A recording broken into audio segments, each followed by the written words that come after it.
Bismillahirrahmanirrahim. Assalamualaikum warahmatullahi wabarakatuh. Alhamdulillahirrabbilalamin. Kita panjatkan puji dan syukur kehadirat Allah Subhanahu wa taala bahwa pada hari ini kita masih diberi kesehatan, masih diberi panjang usia dan bisa bertemu secara daring dalam mata kuliah Sejarah Indonesia Masa Orde Baru dan Reformasi. Untuk memulai perkuliahan kita pada hari ini, marilah kita bersama-sama melafazkan basmalah. Bismillahirrahmanirrahim. Pada hari ini kita akan mendengarkan presentasi dari mahasiswa yang telah mengirim PPT. PPT yang telah dikirim sebanyak 4 orang, yaitu Vanisa Rahma, Dita D. Utami, Ajril S. Hakim, dan Revina P. Telisa. Supaya mengefektifkan waktu, saya akan memberikan kesempatan kepada Vanisa Rahma untuk presentasi dalam waktu 5 menit. Silakan. Ya, terima kasih kepada Bapak dan teman-teman semuanya. Assalamualaikum warahmatullahi wabarakatuh.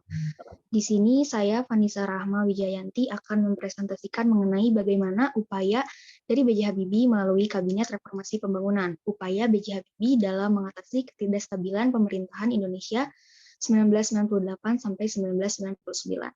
Nah, dari beberapa langkah yang dilakukan dalam upaya mengatasi permasalahan di Indonesia ini, B.J. Habibie melakukan beberapa upaya sebagai berikut. Yang pertama, mengenai reformasi ekonomi. Nah, reformasi ekonomi ini memiliki 3 tujuan utama. Yang pertama, memperkuat sektor perbankan, memperkuat basis sektor real ekonomi, menyediakan jaringan sosial bagi yang terdampak dengan krisis. Nah, sudah kita ketahui bahwa sebelumnya oligarki rezim Soeharto ini memiliki atau mewarisi kepada Soeharto ini banyak sekali permasalahan pelik. Salah satunya mengenai ekonomi. Nah, Soeharto sendiri ini memiliki dinasti politik pada pemerintahannya, yang mana hal tersebut ini membuatnya memiliki kekuasaan untuk mengendalikan banyak sekali perusahaan-perusahaan, yang mana keuntungan tersebut masuk ke dalam kantong pribadinya dengan cara memonopolinya.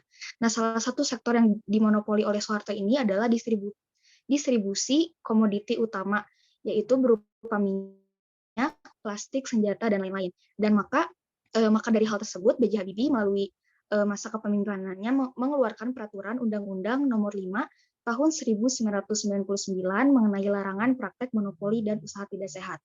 Nah, selain itu, upaya yang dilakukan B.J. Habibie ini mengenai melakukan restrukturasi dan rekapitulasi perbankan dengan membentuk BPPN, yaitu Badan Penyihatan Perbankan Nasional, yang mana pada saat itu nilai mata uang rupiah, tukar rupiah kepada US dollar itu menembus 16.800 rupiah.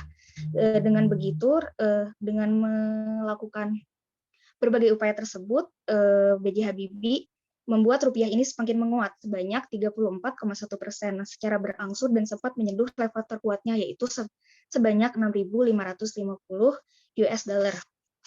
Nah, yang selanjutnya ini demokratisasi pers dan penegakan HAM, yang mana sudah kita ketahui bahwa sebelumnya kebebasan berpendapat, terutama oleh pers ini, sangat dibungkam pada rezim Soeharto atau Orde Baru. Nah, yang mana salah satunya ini terjadi pada tahun 1965, banyak pers yang dilarang karena berbagai alasan. Salah satunya adalah 29 koran pernah dilarang terbit karena dianggap pro kepada komunis, dan yang lainnya ini pada tahun 70-an, koran terkenal yang terdiri dari beberapa penerbit ini sempat diberedel dan dicabut izin terbit serta izin cetaknya setelah peristiwa Malari pada tahun 1974. Nah, maka pada kekuasaan B.J. Habibie ini, untuk mewujudkan kebebasan pers, B.J. Habibie mengeluarkan Undang-Undang Nomor 4 Tahun 1999 tentang pers, yang mana pers ini harus dijadikan mitra oleh negara selama membuat dan menghasilkan suatu informasi yang objektif dan faktual. Nah, setelah dikeluarkannya undang-undang tersebut mendapat respon yang sangat positif dari para penerbit, yaitu banyak bermunculan penerbit baru sebanyak kurang lebih 1.397 penerbit. Lalu mengenai penegakan HAM-nya, salah satunya adalah membebaskan tahanan politik bernama Muchtar Papahan dan Sri Bintang Pamungkas. Nah, selain itu, B.J. Habibie juga menghapus tanda khusus pada kartu tanda penduduk keturunan etnis Tionghoa. Lalu selanjutnya referendum Timur Timur, yang mana Indonesia ini sebetulnya mengeluarkan lebih banyak pengeluaran untuk Timur Timur sendiri. Tetapi hal tersebut tidak dijadikan sesuatu yang positif atau tidak diartikan sebagai sesuatu yang positif dari pemerintahan Indonesia. Nah, Indonesia sendiri ini masih dipojokkan dalam forum-forum internasional. Nah, maka dari itu Timur Timur diberikan dua pilihan. Yang pertama otonomi luas atau merdeka. Lalu pada saat itu dinilai perekonomian Indonesia ini sedang tidak stabil karena adanya krisis moneter yang menjadikan langkah untuk melepaskan Timur Timur ini dinilai sebagai suatu langkah yang tepat. Maka pada tanggal 4 September 1999, sebanyak kurang lebih 79% penduduk Timur Timur memilih untuk merdeka dan memisahkan dirinya dengan Indonesia. Nah, yang terakhir ini adalah penyelenggaraan pemilu tahun 1999. Nah, pada tahun ini Habibie ini melakukan konsultasi dengan DPR dan MPR untuk mempercepat pemilu, yang mana pemilu ini dilaksanakan pada 7 Juni tahun 1999 dan dilaksanakan pemilu berdasarkan sidang istimewa MPR.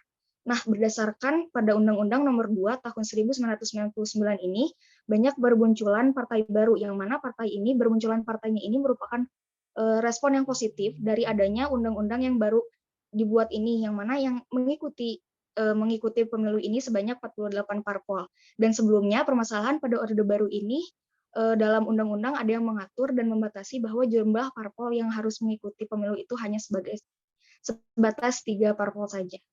Sekian presentasi dari saya, kurang lebihnya mohon maaf. Wabillahi taufiq wal hidayah. Wassalamualaikum warahmatullahi wabarakatuh. Waalaikumsalam. Oke, terima kasih Pak Nisa.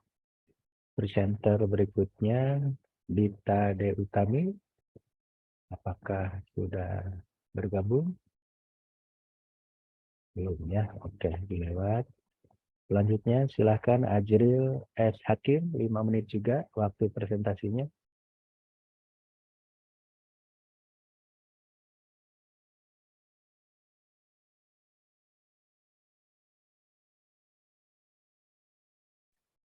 Baik Pak, Assalamualaikum warahmatullahi wabarakatuh.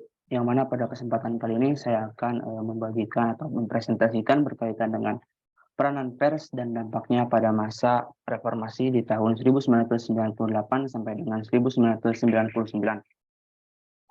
Perlu kita ketahui bersama bahwasanya pers tidak dapat dilepaskan dari sejarah perpolitikan Indonesia. Bahkan, pers sendiri memiliki sejarah yang cukup panjang, dimulai dari penjajahan kolonial Belanda, penjajahan Jepang, era Orde Lama, Orde Baru, bahkan sampai dengan saat ini, pada masa reformasi, memiliki ciri khas dan sejarahnya masing-masing. Hal tersebut semakin mempertegas bahwasanya pers atau sejarah perkembangan pers tidak dapat dilepaskan dari sejarah perpolitikan yang ada di Indonesia. Selama pemerintahan Orde Baru yang berlangsung antara tahun 1966 sampai dengan tahun 1998, pers Indonesia tidak dapat atau tidak mampu menjalankan fungsinya dengan baik. Hal ini dikarenakan atau diakibatkan karena pada masa pemerintahan Orde Lama yang dipimpin oleh Presiden Soeharto, ruang gerak pers sempat dibelenggu, mengingat adanya kontrol eksternal yang dilakukan terhadap pers nasional yang menjadikan adanya suatu tekanan atau penindasan atau itu represi yang dilakukan kepada pihak pers sendiri oleh pihak pemerintah. Setelah tumbangnya rezim Orde Baru di tahun 1998, muncullah reformasi yang dimana pada saat itu terjadi perubahan kehidupan, baik itu kehidupan sosial, politik, ekonomi, atau kehidupan lainnya, termasuk pers itu sendiri. Pemberitaan yang semakin gencar terhadap tuntutan para reformis. Pemberitaan yang semakin gencar terhadap tuntutan para reformis secara tidak langsung memiliki peranan dalam mempercepat tumbangnya rezim Orde Baru di tahun 1998. Dengan begitu, dengan adanya gerakan reformasi ini serta-merta meningkatkan semangat atau membakar semangat pers Indonesia bahkan membawa angin segar dengan dicabutnya SIUPP, yaitu Surat Izin Usaha Pendirian atau Perusahaan Pers. Sementara itu, dampak dari pencabutan dari SIUPP itu adalah kemudahan atau ketidaksulitan ketika mendirikan sebuah perusahaan pers, disusul dengan diterbitkan atau disahkannya Undang-Undang RI Nomor 40 tahun 1999 yang berkaitan dengan pers itu sendiri. Yang mana usaha atau izin usaha pada masa Orde Lama harus melalui 16 tahap. Akan tetapi setelah diterbitkannya Undang-Undang Nomor 40 tersebut, izin usaha hanya melalui 40. Mohon maaf, izin usaha hanya melalui 3 tahap saja. Kemudian, Undang-Undang RI Nomor 40 tersebut mempertegas atau memberikan kebebasan kepada para wartawan ataupun jurnalis untuk mencari informasi sedalam-dalamnya dan bebas untuk memilih organisasi. Meskipun demikian, kontrol yang dulu pada masa Orde Lama, mohon maaf, Orde Baru, dilakukan oleh Departemen Penerangan, akan tetapi ketika masa reformasi, kontrol tersebut, kontrol pelaksanaan kebebasan pers diserahkan kepada masyarakat. Adanya berbagai perubahan terhadap peraturan yang mengikat pers, menjadikan pers Indonesia semakin berani, semakin semangat, bahkan sampai berani untuk menyentuh ranah politik dan realitas politik, bahkan tak jarang elit politik pun disentuhnya untuk diberitakan pada khalayak umum. Dengan adanya kebebasan ini, semakin memberikan ruang gerak kepada pers Indonesia untuk menyampaikan apa-apa yang terjadi di Indonesia. Sementara itu, akan tetapi, pada prakteknya banyak menimbulkan suatu kegaduhan gitu. Khususnya ada dampak bagi masyarakat sendiri, mulai dari keresahan masyarakat sampai keluhan pun bermunculan akibat dari kebebasan pers yang dilakukan pada masa reformasi ini. Mereka menganggap bahwasannya dengan adanya kebebasan ini, semakin bebasnya ini, para jurnalis atau wartawan melupakan etika dalam jurnalistik tersebut. Sehingga informasi yang tidak sesuai atau informasi yang tidak ada faktanya disebarluaskan. Demikian. Oke, sudah selesai, Azrul? Oke, selanjutnya silakan Revina Felisa, 5 menit juga presentasinya.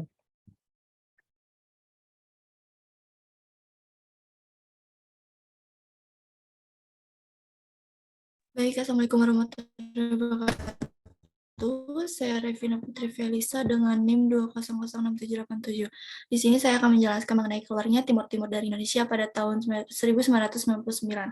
Yang pertama, penyebab Timur Timur melepas dari Indonesia ini yaitu kondisi Indonesia pada saat itu, khususnya politik masih belum stabil ketika Provinsi Timur Timur memisahkan diri dari Indonesia. Hal ini dikarenakan pergantian sistem politik yang sebelumnya Orde Baru yang dipimpin oleh Soeharto berubah menjadi reformasi yang dipimpin oleh B.J. Habibie. Pada tanggal 30 Agustus 1999 dilakukan referendum yang hasilnya menyatakan 80% dari Timur Timur memilih berpisah dari Indonesia. Pada saat itu, hasil referendum dari Timur Timur ini disetujui melalui sidang Majelis Permusyawaratan Indonesia atau MPR menyatakan terdapat faktor-faktor lain yang menyebabkan Timur Timur memisahkan diri dari mereka, yaitu yang pertama ada Timur Timur ini tidak dijajah Belanda, yang dimana tertera pada Perjanjian Lisbon 20 April 1859 yang dilakukan antara Belanda dan Portugal. Perjanjian ini mengatur batas-batas wilayah koloni Belanda di Hindia Belanda dan Portugal di Timur Portugis. Yang kedua, Indonesia melakukan invasi yang dimana saat terlepas dari penjajahan Portugis, terbentuklah sebuah gerakan yang bernama Front Revolusi Kemerdekaan Timur atau Fretilin. Pada tahun 1975, Fretilin mengumumkan kemerdekaan Timor Leste dari penjajahan Portugis. Namun selang 9 hari pengumuman tersebut, Indonesia menginvasi negara yang dijuluki Bumi Lorese tersebut dan menjadikannya provinsi ke-27 di Indonesia. Yang ketiga ada pelanggaran HAM. Pada tahun 1991, terjadi peristiwa besar yang dikenal sebagai pembantaian Santa Cruz. Pembantaian tersebut bermula ketika tentara Indonesia menembakkan 4.000 tembakan ke kerumunan pelayat pro kemerdekaan di sebuah pemakaman. Akibatnya terdapat lebih dari 200 jiwa yang meninggal dunia. Selanjutnya, yang kedua ada konflik pada saat ingin memisahkan diri, terjadi krisis di Timur Timur tahun 1999 dimulai dengan serangan militan anti kemerdekaan terhadap warga sipil dan meluas menjadi kerusuhan di seluruh Timur Timur, berpusat di ibu kota Dili. Kerusuhan meletus setelah mayoritas pemilih referendum Timur Timur memilih merdeka dari Indonesia, sekitar 1.400 penduduk tewas. Tentara PBB atau Interfred dikirim ke Timur Timur untuk mengembalikan stabilitas dan menjaga perdamaian. Yang ketiga yaitu ada dampak lepasnya Timur Timur terhadap Indonesia. Dampak peristiwa lepasnya Timur Timur sudah tentu membawa sejumlah konsekuensi pada negara Republik Indonesia dalam beberapa bidang kehidupan, seperti yang pertama ada dampak bagi anggaran negara, yang kedua mempengaruhi nama baik Indonesia, yang ketiga tekanan diplomatik terhadap Indonesia, keempat mengancam keutuhan negara, dan yang terakhir yaitu ada kehilangan sumber daya alam. Mungkin cukup sekian presentasi dari saya. Terima kasih Bapak. Oke, terima kasih Revina. Oke, sebelum saya memberikan komentar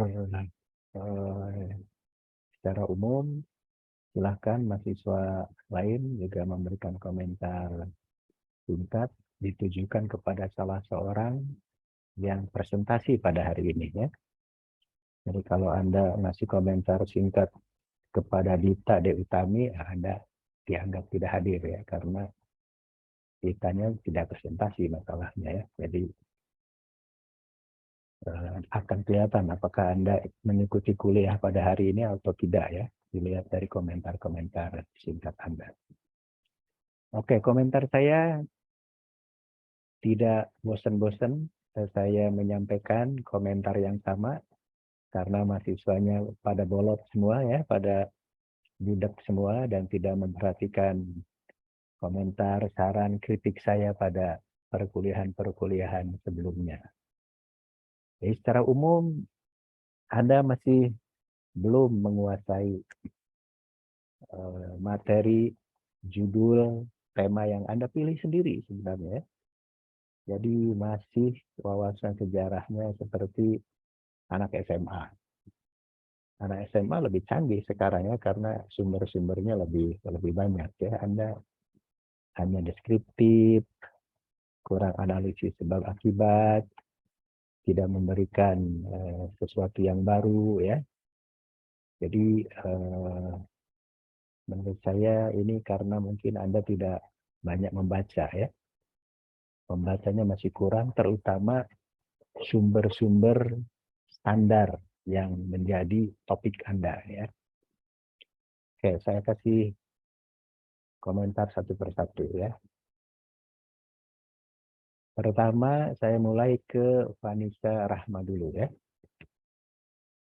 Saya berkali-kali ya, ini judulnya Kabinet Reformasi Pembangunan, upaya B.J. Habibie dalam mengatasi ketidakstabilan pemerintahan Indonesia. 98-99 hanya 1 tahun, mau apa yang Anda analisis?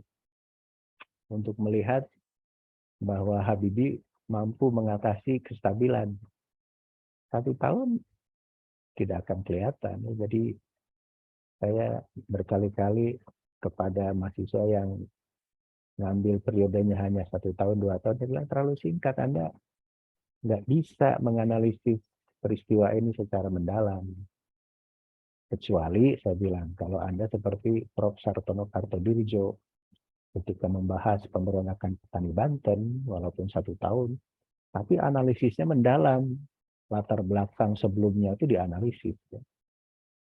Jadi untuk melihat Habibie, reformasi ekonomi, gimana ekonomi bisa direformasi 1 tahun? Ya, mungkin baru rencana tahun depannya udah suruh turun, ya. Jadi tidak bisa dilaksanakan. Ya. Jadi itu yang seharusnya kalau Anda mau ya mengkaji peranan Habibie dari mulai jadi menteri katakanlah ya tahun berapa tuh 75 atau 80 sampai dia jadi presiden, itu baru tuh banyak hal yang bisa Anda ceritakan ya. Ini hanya 1 tahun ngomongin apa? Ngomongin Habibie-nya juga dilengsarkan oleh MPR ya, tidak diterima pertanggungjawabannya. Jadi nggak banyak hal yang bisa dilakukan oleh B.J. Habibie, apalagi menyebut reformasi ekonomi ya, apa pers HAM. Jadi analisisnya juga pembahasannya hitam putih ya, kurang jelas analisisnya, kurang fokus juga. Karena 1 tahun kan, Anda malah ngomongnya banyak ngomong tentang Orde Baru, Orde Baru, Soeharto korup, uang negara untuk Soeharto. Gimana Anda calon sarjana analisisnya begitu ya? Jadi Anda nih pendukung Habibie juga bukan, jadi nggak jelas ya, nggak jelas. Kemudian dolar pada masa Habibie 16.000. Anda tahu sekarang dolar reformasi, dolar mau tembus 16.000 juga. Udah 15.000 lebih sekarang. Pertanyaannya yang harus Anda analisis, mengapa zaman Habibie dolar 16.000 terjadi reformasi, gerakan reformasi, mahasiswa turun ke jalan. Sekarang dolar sudah mau 16.000, mahasiswanya tidur semua. Ya, jadi Anda nggak bisa membandingkan, nggak bisa menganalisis secara komparatif, seolah-olah kalau dolar 16.000 itu akan terjadi perubahan sosial, mahasiswa turun. Sekarang dolar udah mau 16.000, baik-baik aja tuh. Jadi artinya Anda nggak paham untuk menganalisis hubung kait antara dolar dengan rupiah ya. Ya karena Anda tidak tahu sama sekali sumbernya ya, Pak Nisa. Saya bilang tanya atuk Google, Anda bolot memang nggak dengar ya saran-saran saya. Jadi kalau Anda membahas Habibie, baca biografinya Habibie. Baca tuh siapa tuh Maka tuh ya. Orang Sulawesi Selatan juga tuh. Yusuf Maka atau Andi Maka. Itu penulis biografinya B.J. Habibie itu ya. Habibie sendiri nulis semacam autobiografi ya. Bagaimana dia menjadi presiden, bahkan pengalaman dia menjadi menteri dia tuliskan dan diterbitkan oleh ICMI saya kira ya. Jadi yang kayak gini harusnya Anda kuasai sebagai sumber gitu. Kalau enggak ya itu kemana-mana enggak karuan ya, kayak anak SMA membahasnya. Kalau ingin mengetahui mengapa banyak orang yang tidak setuju dengan B.J. Habibie untuk menjadi presiden di era reformasi, Anda harus baca tulisan-tulisan George Adicondro. George Adicondro itu buat tulisan tajam sekali ya. Dia membandingkan Soeharto dengan Habibie itu dengan kata-kata, kalau guru kencing berdiri, muridnya ngencingin guru gitu. Jadi bagi George Adicondro, Habibie itu muridnya Soeharto, jadi nggak bisa diterima oleh masyarakat politik Indonesia. Anda harus baca Jeffrey Winters ya tentang ekonomi akhir Orde Baru, masa reformasi.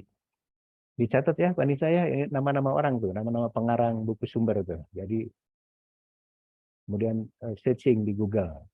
Anda generasi milenial heran seperti generasi kolonial ya, cara mencari informasi kurang canggih ya. Sekali lagi untuk bisa memahami Presiden Soeharto, Anda harus baca biografinya Robert Elson, supaya paham mengapa Soeharto lengser, mengapa Soeharto harus menyerahkan kekuasaannya kepada B.J. Habibie, mengapa Soeharto tidak mempertahankan kekuasaannya dengan kekuatan senjata. Itu Anda harus pahami cara berpikir Soeharto sebagaimana dituliskan oleh Robert Elson. Dan untuk bisa melihat Timur Timur dilepaskan pada masa B.J. Habibie, Anda harus baca biografinya tokoh-tokoh Timur Timur, Saman Gusmao, Ramos Horta, Mari Al-Katiri. Nggak paham juga mungkin Anda ya, siapa itu. Jangan-jangan Andi Suwirta Anda masukkan juga ya. Jadi Ramos Horta itu diplomat terkenal, sekarang presiden ya. Timor Leste. Saman Gusmao pemimpin terkenal, Mari Al-Katiri pemimpin terkenal ya. Minimal mahasiswa sejarah itu baca Reclap ya. Jadi kalau Anda mahasiswa sejarah nggak baca Reclap, nggak baca IDAS, Indonesia Dalam Arus Sejarah, Anda belum sah menjadi mahasiswa sejarah ya, masih kayak anak SMA wawasannya. Gitu ya, Pak Nisa, saya ingin lihat apakah makalah lengkap Anda masih seperti ini atau nanti sesuai dengan saran-saran yang saya berikan ya. Dita juga sama, tapi karena tidak hadir, tidak saya komentari ya. Berikutnya, Ajril, peranan pers dan dampaknya pada masa reformasi sama. 98, 99, apa yang mau Anda analisis dampaknya? Kan dampak tuh luas tuh, dan memerlukan waktu lama. Jadi kalau mau menganalisis dampak, harusnya tidak sampai 99, sampai sekarang saja 2002. Kan begitu ya. Ini melihat peranan pers dan dampaknya hanya setahun, apa yang mau dianalisis, apa yang mau dilihat dampaknya hanya 1 tahun. Dan tidak melihat dampaknya sekarang, masih zaman reformasi sekarang juga ya, harusnya seperti apa dampaknya hingga sekarang. Jadi walaupun sudah judul sejarah, tapi kajiannya terlalu singkat, harusnya hingga sekarang ya, 2002. Dan begitu juga pembahasannya hanya deskriptif ya, kurang analisis sebab akibat. Seperti sering saya katakan, Anda masih sejarah, ngapain membahas pers itu pakai undang-undang sentris ya, undang-undang nomor sekian, undang-undang nomor sekian, itu mah biarkan masih hukum yang bahas seperti itu ya. Orang sejarah tuh lebih bicara tentang apa yang sebenarnya terjadi, bukan pada apa yang harusnya diatur oleh undang-undang, bukan begitu ya. Jadi kita fokus pada apa yang sebenarnya terjadi pada masa reformasi tentang pers ya. Dan Anda juga masih wawasan sejarahnya masih kayak anak SMA ya, masih nyebut Orde Lama. Ada istilah Orde Lama ya. Untuk anak SMA boleh lah ya nyebut pemerintahan Soekarno itu Orde Lama, bahkan pemerintahan demokrasi liberal juga Orde Lama. Orde Lama itu kreasi dari pemerintah Orde Baru untuk menjelek-jelekan pemerintahan zaman demokrasi terpimpin, zaman demokrasi liberal. Jadi kalau Anda masih pakai terminologinya Orde Baru, Anda memang anak Masnya Soeharto betul. Jadi bukan calon sarjana yang baik ya, masih hitam putih cara berpikirnya. Anehnya sekarang Orde Baru, walaupun sudah kita hidup di zaman reformasi, tetap dipanggilnya Orde Baru, bukannya Orde Lama ya. Jadi Anda nggak paham, Orde Lama itu, istilah Orde Lama itu kreasi dari pemerintah Orde Baru untuk menjelek-jelekan pemerintah zaman demokrasi liberal dan zaman demokrasi terpimpin. Kan mata kuliah ini bukan mata kuliah sejarah Orde Lama kan? Sejarah Indonesia masa kemerdekaan, demokrasi liberal, demokrasi terpimpin, itu istilah akademik tuh ya. Jadi kalau Anda masih ngomong Orde Lama, nggak paham sejarah ya. Kemudian persnya juga nggak jelas. Apa yang ada maksud pers? Pada masa reformasi itu, kalau Anda bicara pers, itu jangan seperti pada masa Orde Baru. Masa Orde Baru, surat kabar, majalah, tabloid penting. Tapi pers pada masa reformasi bukan itu. Sekarang yang penting, yang kritikal, dan susah diaturnya adalah sosial media atau media sosial. Facebook, Twitter, dan ada, kalau dulu ada orang untuk menjerat pers itu ada tadi Anda menyebut syuk ya. Sekarang orang susah, justru sekarang pemerintah bisa membayar buzzer ya, untuk supaya suara di media sosial itu sesuai dengan keinginan pemerintah. Jadi harusnya kalau Anda membahas pers pada masa reformasi, bukan pers seperti zaman Orde Baru. Ya. Media sosial kan, Orde Baru jatuh oleh media sosial. Oleh internet, oleh WhatsApp, oleh Twitter. Bukan oleh pers yang tradisional. Ya. Itu Anda masih belum jelas ya. Kemudian Orde Baru mulai tahun 66. Anda tidak mendengarkan ya hujah saya, termasuk pendapat Prof. Salim Said. Orde Baru itu tidak dari 66. 66 Soekarno masih presiden. 67 Soekarno masih presiden. Jadi Orde Baru itu harus dimulai dari 68. Ketika Presiden Soekarno dilengsarkan oleh MPRS, diganti oleh Presiden kedua, Jenderal Soeharto. Harus begitu. Jadi jangan ikut-ikutan pendapat orang politik. Orang politik nggak ngerti sejarah. Nah, kita orang sejarah harus lebih paham. Kenapa Orde Baru itu dimulai dari 68? Ada hujahnya, ada alasannya. Ya. Jadi membahas peranan pers dan dampaknya pada masa reformasi, tapi banyak mengulas pers pada masa Orde Baru. Ya. Pada masa reformasinya, apalagi pers yang sifatnya sosial media, kurang dianalisis. Lebih-lebih dampaknya, nggak kelihatan karena hanya 1 tahun. 98, 99, mau apa yang dilihat dampaknya?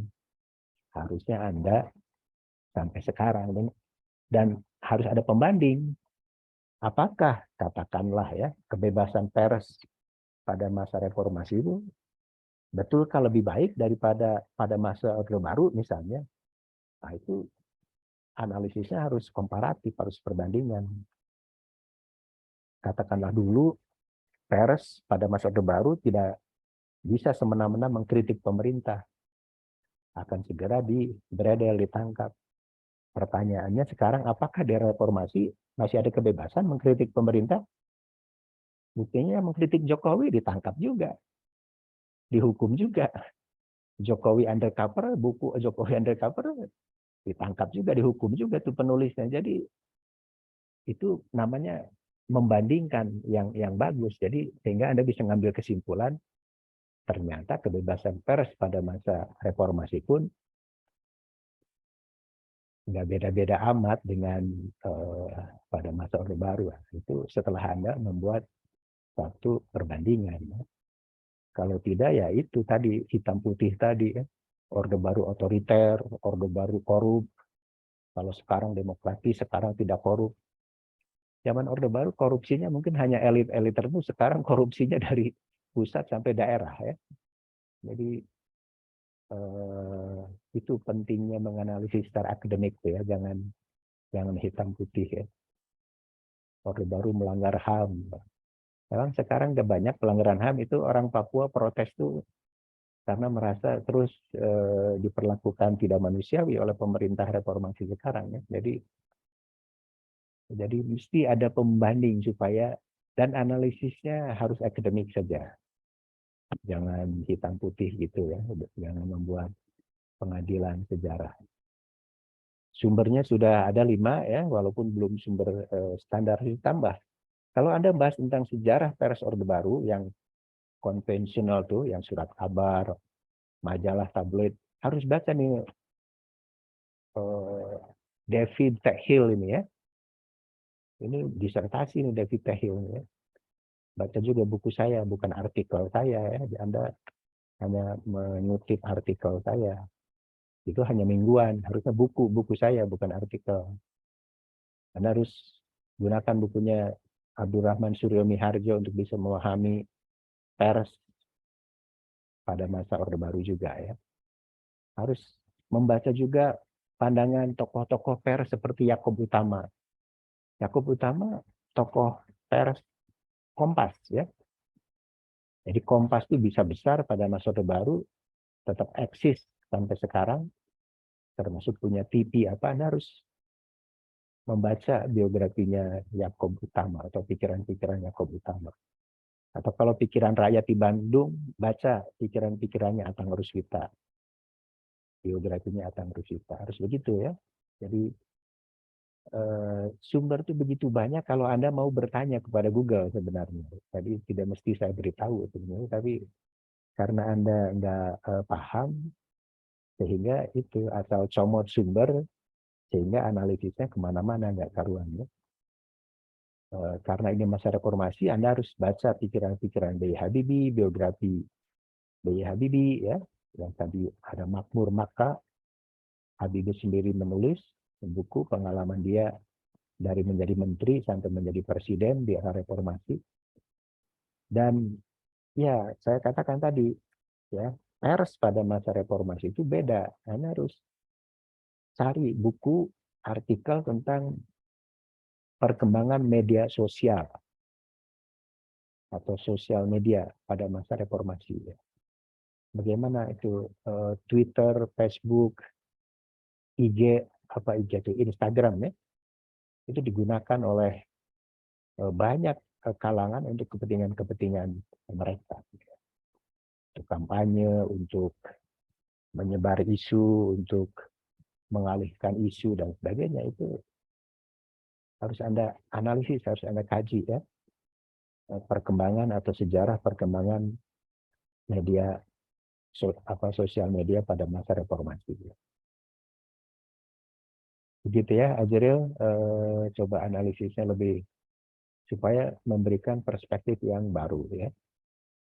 Terakhir, Rasina ya, Rasina Putri Felusa.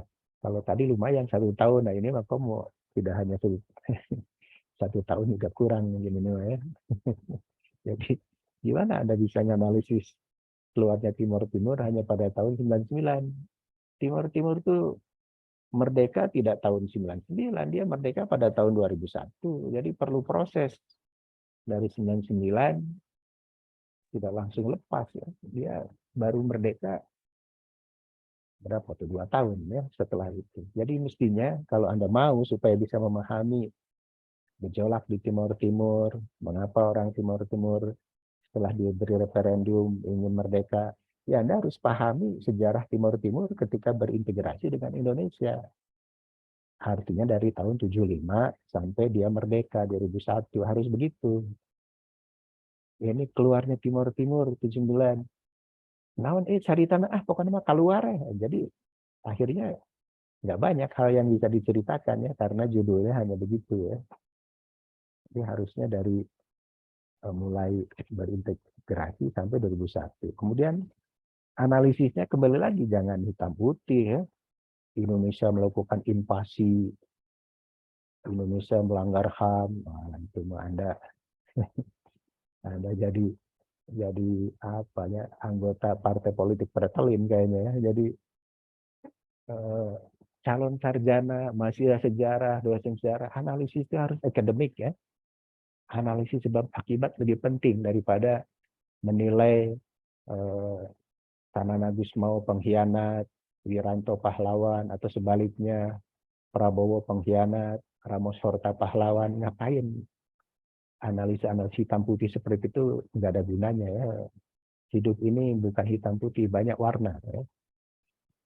Jadi mengadili sejarah itu nggak penting bagi mahasiswa sejarah ya. Kita ingin memahami mengapa Timur Timur akhirnya lepas dari Indonesia tanpa harus mengagung-agungkan Sanana Gusmao, Ramos Horta, Mari Alkatiri dan menjelek-jelekan Soeharto, Habibie, Wiranto, Prabowo.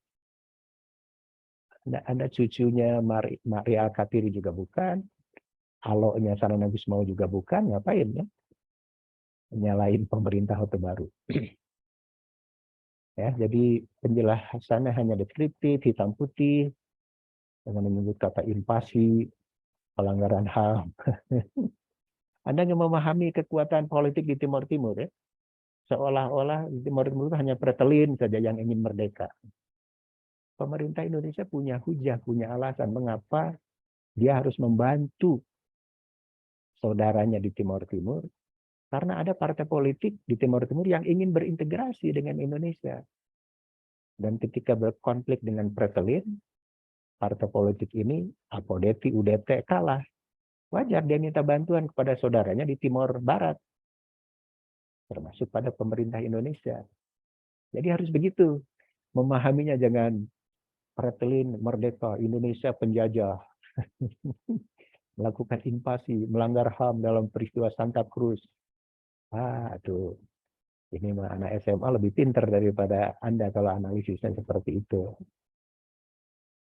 Ini juga kalimatnya menarik bagi saya. Dampak lepasnya Timur Timur dari Indonesia apa? Kalau dampak itu kepada biasanya ya, atau terhadap. Ini dampak lepasnya Timur Timur dari Indonesia. Apa nih maksudnya? Kalimatnya nggak jelas ya. Ya semuanya ini karena Anda sama sekali nggak tahu harus menggunakan sumber apa ya. Jadi karena ini masalah Timur Timur, lepasan Timur Timur itu pada masa Presiden B.J. Habibie, tentu Anda harus baca biografinya Habibie, tulisan-tulisan Habibie, biografinya Wiranto sebagai Panglima ABRI. Itu Kikisah Nakri itu Pangdam Udayana ya, yang sangat bertanggung jawab ketika Timur Timur lepas masalah keamanan. Nulis juga autobiografi Untold Story, kisah yang tak diceritakan tentang Timur Timur itu Kikisah Nakri, jenderal dari Karawang ini ya. Harus Anda baca, cari itu ya, coba di internet tuh. Kikisah Nakri tentang Timur Timur gitu, atau Untold Story on East Timor. Nah, bacalah Reclap ya, baca SNI untuk proses integrasi Timur Timur, dan baca IDAS ketika Timur Timur lepas dari Indonesia ya. Begitu Revina ya. Jadi saya pikir penjelas komentar-komentar saya sebelumnya itu diperhatikan ya, ternyata Anda tetap tidak terjadi perubahan. Mudah-mudahan dalam makalah lengkapnya ada perubahan ya. Kalau tidak ya mohon maaf ya, berarti markahnya nilainya pas-pasan kalau cara penjelasannya hanya deskriptif, apalagi hitam putih ya. Salah lagi ya, nyebut pemerintah sebelum Orde Baru, Orde Lama. Oke, jadi kita membiasakan diri menggunakan istilah-istilah yang netral, yang akademik ya. Sekarang orang sejarah itu kalau menggunakan peristiwa pemberontakan pun jarang. Sebab itu sudah menilai orang itu pemberontak. Jadi misalnya pemberontakan Madiun, orang kan lebih senang menggunakan istilah untuk akademik ya, Madiun Affair atau peristiwa Madiun. Begitu juga dengan pemberontakan DITI, orang lebih senang menggunakan masalah DITI. Pemberontakan PRRI Permesta, masalah PRRI atau peristiwa PRRI Permesta. Begitu. Sebab kalau memang itu pemberontak, buktinya banyak yang jadi pahlawan juga. Muhammad Natsir, pendukung PRRI Permesta, pahlawan. Ya. Jadi kita membiasakan analisis yang tidak hitam putih, apalagi membuat judgement ya. Soeharto korupsi, emangnya pemerintah sekarang nggak korupsi? Emangnya Presiden Soekarno dulu nggak korupsi? Soeharto melanggar HAM. Analisis yang menarik, dibandingkan Soekarno, Soeharto lebih humanis. Soekarno tuh banyak lawan-lawan politiknya yang dibunuh. Otto Iskandar Dinata itu teman baik Soekarno tuh terbunuh. Tan Malaka dibunuh, Musso dibunuh, Kartosuwiryo dibunuh. Zaman Soekarno tuh jangan lupa. Presiden Soeharto yang Anda nilai melanggar HAM tuh, coba sebutkan siapa tokoh politik yang terbunuh pada masa Pak Harto? Nggak ada. Jadi dari sisi itu, Anda menggunakan Presiden Soeharto melanggar HAM, Anda sudah hitam putih, perspektifnya tidak paham dan tidak berusaha membandingkan ya. Itulah pentingnya seorang calon sarjana sejarah, calon akademisi harus lebih akademik dalam menganalisis satu peristiwa. Dan kata kuncinya ya harus banyak membaca. Saya sering menyatakan ya, dosen itu membaca tiap hari 8 jam sehari ya. Tidak terus-terusan tentu. Pagi 2 jam, siang 2 jam, sore 2 jam, malam 2 jam. 8 jam tuh. Bukan membaca WhatsApp ya atau Facebook. Membaca buku atau artikel tentang sejarah. Jadi kalau Anda ingin menjadi mahasiswa sejarah yang baik, kalau ingin wawasannya menyamai dosen, boleh membaca 8 jam. Ya. Tapi saya menganjurkan mahasiswa sejarah, kalau ingin jadi mahasiswa sejarah yang baik, wawasan sejarahnya luas, coba setengahnya dari dosen. Anda harus 4 jam sehari membaca. Pagi 1 jam, siang 1 jam, sore 1 jam, malam 1 jam. Bacalah buku-buku standar, artikel-artikel dalam jurnal ilmiah tentang satu peristiwa yang Anda minati. Cara nanti menulis skripsi begitu. Anda mau nulis skripsi apa? Anda harus meminati atau memahami buku standar, artikel yang berkaitan dengan topik atau judul yang mau Anda jadikan skripsi. Supaya ketika dosen tanya apa buku-buku standar yang Anda gunakan, itu Anda menguasai, termasuk topik kajian yang akan dijadikan makalah pada hari ini. Jadi ini sebenarnya saya sedang memberikan latihan pada Anda ketika nanti Anda menyusun skripsi, Anda harus memahami buku-buku standar tentang topik Anda, termasuk artikel-artikel dalam jurnal yang relevan dengan pembahasan Anda. Ya. Saya pikir itu, saya tidak jemu-jemunya menyampaikan hal ini, mudah-mudahan yang lain dengar ya. Kalau masih pada bolot juga ya nggak apa-apa, rugi sendiri nanti ya. Oke, kita akhiri perkuliahan kita pada hari ini dengan bersama-sama melafazkan hamdalah, alhamdulillahirabbil alamin. Jumpa lagi minggu depan, masih ada presentasi satu kelompok lagi ya. Jangan lupa pertemuan ke-16 minggu berikutnya.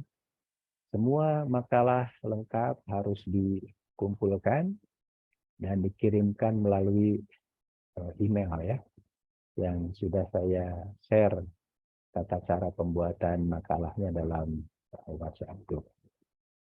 Sekian, terima kasih. Assalamualaikum warahmatullahi wabarakatuh. Oke.